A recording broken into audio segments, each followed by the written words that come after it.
नमस्कार। आज हम कुछ बेहद गंभीर और परेशान करने वाले मामलों पर बात करने वाले हैं। ये भारत में हाल ही में मतलब 2025 में पत्नियों द्वारा पतियों की कथित हत्या के कुछ मामले हैं जो सामने आए हैं। हमारे पास इस पर कई रिपोर्ट्स और आर्टिकल्स हैं। तो चलिए आज इन्हीं स्रोतों को जरा खंगालते हैं, देखते हैं कि इन दुखद घटनाओं के पीछे की कहानी क्या है, क्या कोई पैटर्न है या मकसद उभरता है और कौन सी बातें ज्यादा ध्यान खींचती हैं। आइए इस पर बात करते हैं। सबसे पहले शायद मेघालय वाले मामले से शुरू करें, वो हनीमून हत्याकांड। हाँ, वो इंदौर वाला मामला। हम्म। राजा रघुवंशी अपनी पत्नी सोनम के साथ हनीमून पे गए थे मेघालय। और वहीं वो लापता हो गए। बाद में फिर उनकी लाश मिली एक खाई में। जी, और आरोप ये है कि पत्नी सोनम ने ही अपने कथित प्रेमी राज कुशवाहा और 3 भाड़े के हत्यारों के साथ मिलकर ये करवाया। भाड़े के हत्यारे मतलब बाहर से बुलाए गए? हाँ, सूत्रों के मुताबिक उन्हें मध्य प्रदेश या उत्तर प्रदेश से बुलाया गया था और करीब 50,000 रुपए की सुपारी दी गई थी। 50,000? जी। तो ये कोई अचानक गुस्से में उठाया कदम नहीं लगता, पूरी प्लानिंग लगती है इसमें। और पुलिस ने क्राइम सीन रिकंस्ट्रक्ट भी किया है ना, कुछ 3 वार 2 दाव वाली बात। हाँ बिल्कुल। 3 वार 2 दाव, मचेट यानी बड़े चाकू के इस्तेमाल की बात सामने आई है, जो दिखाता है कि कितनी कितनी प्लानिंग से और क्रूरता से ये किया गया। वाकई ये प्लानिंग का लेवल ही चौंकाने वाला है। अच्छा, फिर एक और मामला है मध्य प्रदेश के बुरहानपुर का। वो भी कुछ कम डिस्टर्बिंग नहीं है। हाँ, वो तो और भी ज्यादा विचलित करने वाला है। उसमें आरोप है कि पत्नी ने अपने प्रेमी के साथ मिलकर पति राहुल की हत्या की। और फिर वीडियो कॉल पर शव दिखाया। जी, वीडियो कॉल पर। ये अपराध के बाद का जो बर्ताव है, ये बहुत ही भयानक है। मतलब ऐसा कैसे? सूत्रों का कहना है कि उन्होंने जुर्म कबूल भी कर लिया है, लेकिन तकनीक का इस तरह से इस्तेमाल, मतलब शव दिखाने के लिए, ये अपराध की क्रूरता को और शायद अपराध बोध की जो कमी है उसको दिखाता है। ये सोचने पर मजबूर करता है कि रिश्तों में क्या हो रहा है और हिंसा का रूप कितना बदल रहा है, कितना भयावह होता जा रहा है। बिल्कुल, और ये सिर्फ 2 मामले नहीं है, आपके स्रोतों में और भी कई घटनाओं का जिक्र है ना। हाँ हाँ बिल्कुल, कई और हैं। और कई में ये विवाहेतर संबंध वाला एंगल कॉमन दिखता है। जैसे उत्तर प्रदेश के देवरिया का केस है। अच्छा। वहां नौशाद नाम के शख्स की हत्या हुई। आरोप है कि पत्नी ने अपने भतीजे के साथ मिलकर ये किया, जो कथित तौर पर उसका प्रेमी भी था, और शव को सूटकेस में छिपा दिया। ओह, सूटकेस में? देखिए फिर वही पैटर्न, अफेयर और फिर हत्या। जयपुर वाला मामला भी कुछ ऐसा ही है शायद, धन्नालाल सैनी। हाँ, सब्जी विक्रेता थे वो।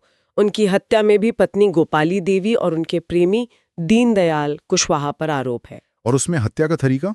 उसमें आरोप है कि लोहे की रॉड से मारा, गला घोटा और फिर शव को जलाने की भी कोशिश की। बाप रे, बहुत ही क्रूर। यहाँ भी देखिए, अफेयर और फिर अत्यधिक हिंसा। और हत्या के तरीके भी कितने अलग अलग हैं। सुपारी देने वाला मामला सिर्फ मेघालय का नहीं है, यूपी के औरैया में भी एक केस है। अच्छा, वहां भी सुपारी? हाँ, शादी के कुछ ही दिन हुए थे, दिलीप नाम के युवक की हत्या हुई और आरोप है कि पत्नी प्रगति यादव और उसके प्रेमी अनुराग ने 2 लाख रुपए की सुपारी दी थी। 2 लाख? हाँ।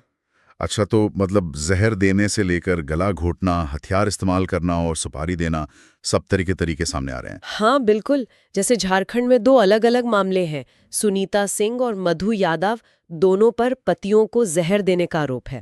जहर देना बिल्कुल अलग तरीका है। और उड़ीसा वाला केस अंजना नायक का? हाँ, उसमें सालों से चले आ रहे वैवाहिक कलह की बात है। आरोप है कि पति अमर नायक का गला घोंट दिया। यहाँ शायद मकसद सालों का दबा हुआ गुस्सा हो सकता है, अफेयर से अलग। हो सकता है। और बेंगलोर वाला मामला, रियल एस्टेट कारोबारी लोकनाथ सिंह की हत्या? उसमें पत्नी यशस्विनी और उसकी मां को गिरफ्तार किया गया है। आरोप है कि नशीली दवा देकर गला काटा गया। यहाँ मां का शामिल होना मामले को और कॉम्प्लिकेटेड बना देता है। जी, तो अगर हम इन सारे मामलों को एक साथ देखें जो आपके स्रोत बता रहे हैं, तो क्या तस्वीर उभरती है? देखिए, साफ तौर पर एक बात तो दिखती है कि कई मामलों में विवाहितर संबंध एक बहुत बड़ा ट्रिगर है। हाँ, वो तो है। लेकिन सिर्फ वो नहीं। जैसे ओडिशा वाले केस में सालों का झगड़ा वजह हो सकती है। हो सकता है कहीं संपत्ति का भी मामला हो, हालांकि स्रोत इस पर ज्यादा फोकस नहीं करते दिख रहे हैं। सही कहा। और हत्या के तरीके भी बहुत अलग अलग हैं, जहर देने से लेकर सुपारी किलिंग तक। ये दिखाता है कि ये कोई एक खास तरह का अपराध नहीं है, इसके पीछे की वजहें और तरीके काफी अलग-अलग हो सकते हैं। और ये हमें याद दिलाता है कि गंभीर अपराध किसी एक जेंडर तक सीमित नहीं है और रिश्तों में तनाव अगर बढ़ जाए तो वो कितना खतरनाक मोड़ ले सकता है। बिल्कुल। और ये भी ध्यान रखना होगा कि ज्यादातर मामलों में जांच अभी चली रही है, तो पूरी सच्चाई, पूरा मोटिव सामने आने में अभी वक्त लगेगा। हाँ, वो तो है, लेकिन जो शुरुआती जानकारी इन स्रोतों से मिल रही हैं, वो काफी चिंताजनक है। ये व्यक्तिगत संबंधों में गहरे तनाव और शायद सामाजिक ताने-बाने में भी कुछ बदलावों की ओर इशारा करती है।